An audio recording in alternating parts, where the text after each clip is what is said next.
அன்பார்ந்த நலம் தரும் தோஜனம் சேனல் நண்பர்களே, அனைவருக்கும் வணக்கம். இன்று நாம் காண இருப்பது பூர்வீக சொத்து யாருக்கு கிடைக்கும். முதல்ல பூர்வீக சொத்துனா என்ன? தன்னோட சுய உழைப்பில் வராம எந்த சொத்துகளும் பூர்வீக சொத்து. அதாவது அப்பா வழி சொத்து, அம்மா வழி சொத்து, பாட்டன் முப்பாட்டன் வழியாக வர அனைத்து சொத்துகளும் தன்னோட உழைப்பில் இல்லாமல் வர சொத்து அனைத்துமே பூர்வீக சொத்து தான். இந்த சொத்துக்களை பூர்வீக சொத்துக்களை யார் அனுபவிப்பாங்க? சொத்துக்கள் இருந்தும் அனுபவிப்புகள் போறார்கள் யார் என்று பார்க்கலாம்.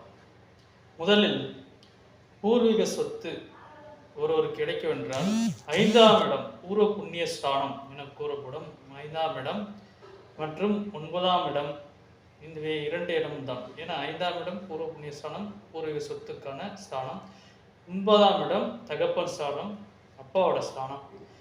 இவை இரண்டுமே வலுப்பெற்று பாவகிரகங்கள் இல்லாமல் சுபர்கள் சுபத்துவம் பெற்று அதன் அதிபதியும் சுபத்துவம் பெற்று கேந்திர திரிகோணத்தில் 5ஆம் அதிபதியும் 9ஆம் அதிபதியும் அமைந்து 6, 8, 12 மறையாமல் இருந்தால் இவர்களுக்கு பூர்வீக சொத்து கிடைக்கான வாய்ப்பு உண்டு. இது ஒரு விதி.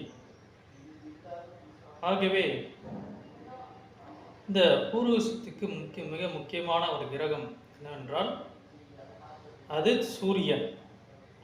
சூரியன் அப்பா குறிக்கக்கூடிய ஒரு கிரகம்.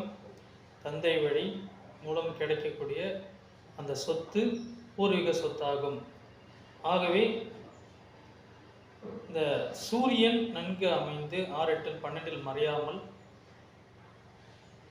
கேந்திர திரிகோணத்தில் இருந்து சுபர் பார்வையோட சுபத்துவம் பெற்று சூரியன் நன்கு அமைந்தால்தான் அவர்களுக்கு பூர்வீக சொத்தானது கிடைக்கும்.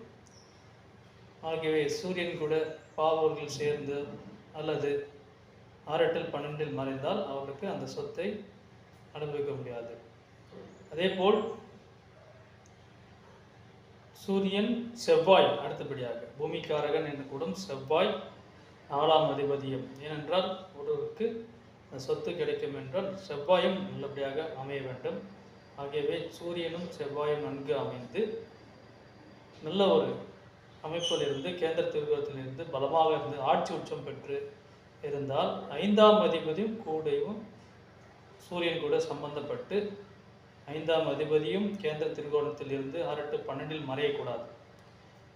சில பேர் சொத்து இருக்கும், பூர்வீக சொத்து இருக்கும், ஆனால் பிறந்த இடத்தை விட்டு வெளியூர் போயிடுவார்கள். அந்த சொத்து அப்படியே இருக்கும், அனுபவிக்கிறாங்க. ஆகவே இது 2ஆம் இடம் குடும்பஸ்தானத்து அதிபதியும் இதில் பாதிப்பிடக்கூடாது. குடும்பஸ்தானத்து அதிபதி பாதிப்பிருந்து ராகுகேதுகள் இருந்தால் அவர்கள் இருக்கிற இடத்தை விட்டு பூர்வீகத்தை விட்டு வெளியே போயிடுவார்கள். ஆனால் சொத்து அப்படிதான் இருக்கும். ஆகவே 2ஆம் அதிபதியும் இதில் கெட்டு போகக்கூடாது. முக்கியமாக பூர்வீகத்தில் இது தந்தை வழி என்றால் சூரியன் பலமாக அமர்ந்து ஆட்சி உச்சம் பெற்று கேந்திர திரிகோணத்தில் அமைய வேண்டும். பூர்வீகம் ஒருத்தருக்கு தந்தை வழி பாட்டி தாத்தா வழியாக வரணும் அப்படின்னா அவளுக்கு ராகு. தாய் வழி சொத்துக்கள் வர வேண்டும் என்றால் அவருக்கு கேது ராகு கேது பலமாக அமைய வேண்டும். இவர்களும் சம்பந்தப்பட்டிருக்கணும். ஆகவே ராகு கேதுகள் சூரியன் செவ்வாய் இந்த 4 கிரகம் தான் பூர்வீக சொத்துக்கான நல்ல ஒரு அமைப்பு. கேந்திர திரிகோணத்திலிருந்து 4, 8, 12 மறையக்கூடாது. அதேபோல் 5ஆம் அதிபதியும் 9ஆம் அதிபதியும் இவை இரண்டும் கேந்திர திரிகோணத்திலிருந்து 6, 8 மறையாமல் சுபத்துவம் பெற்று சுபபலம் பெற்று ஆட்சி உச்சம் பெற்றிருந்தால் அந்த லக்னாதிபதி வலுவாக இருந்தால் இவர்களுக்கு பூர்வீக சொத்து கிடைக்கும். அதுக்கான அனுபவத்துக்கான ஒரு காலகட்டம் வரும் என்றால் தசாபத்தி நன்கு அமைய வேண்டும். 5ஆம் அதிபதி தசா இருந்தால் அது எங்கே இருந்தாலும் அந்த பூர்வீகத்துக்கு வருவார், அந்த சொத்துக்களை அனுப்புவார். ஆகவே ஒருத்தருக்கு 5ஆம் அதிபதி திசாய புத்தியும் வேணும். அந்த பீரியடில் அவருக்கு அந்த சொத்து கிடைக்கிறதுக்கான வாய்ப்புகள் அதிகம் உண்டு. நன்றி, வணக்கம்.